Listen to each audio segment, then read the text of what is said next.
Back here in Hampton Roads, a case some call not in my backyard, a proposed group home in the Williamsburg area. It's meant for patients released from Eastern State Hospital and would be close to a school. A state senator who represents that area is on the side of residents against that group home. Then at your side, Deanna LeBlanc has more on this debate from James City County.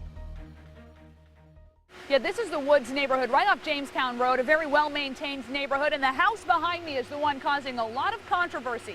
Now State Senator Tommy Normant is even getting involved. Some residents worry this quiet neighborhood could change when this home becomes a transitional group home for people with mental illness. The issue is this is an inappropriate place. It's not an inappropriate home, it's an inappropriate place for this. Yorkshire HOA President Ed Brandt says there are several schools within walking distance, including the private Walsingham Academy. They have already told us that these people will be medicated, but that they will have freedom to be throughout the community. We're worried about murder.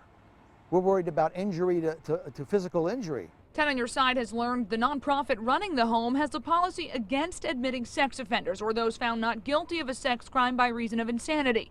Up to 8 patients could live in the home each time. Many are discharged from Eastern State Hospital but don't have a home to go to. The goal is to get them to independence. The National Alliance on Mental Health calls this a case of not in my backyard at its finest.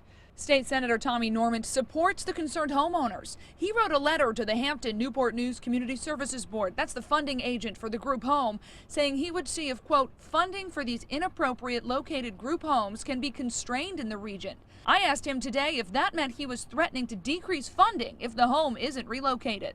I would never try to cut the funding off to these patients. What I would seek is to see if there are alternative approaches or if funds could be used in an alternative approach for a permanent group home to be sited in a community that may be more receptive. Now, I made several attempts to contact the director of Gateway Homes. That is the nonprofit that will be running this house. I wanted to know exactly what kind of patients will be transitioning into the home. I have not heard back. Of course, as soon as we do, we will put that information up for you on wavy.com. In Williamsburg, I'm Deanna LeBlanc, 10 on Your Side. And we will continue to follow developments in this story on wavy.com.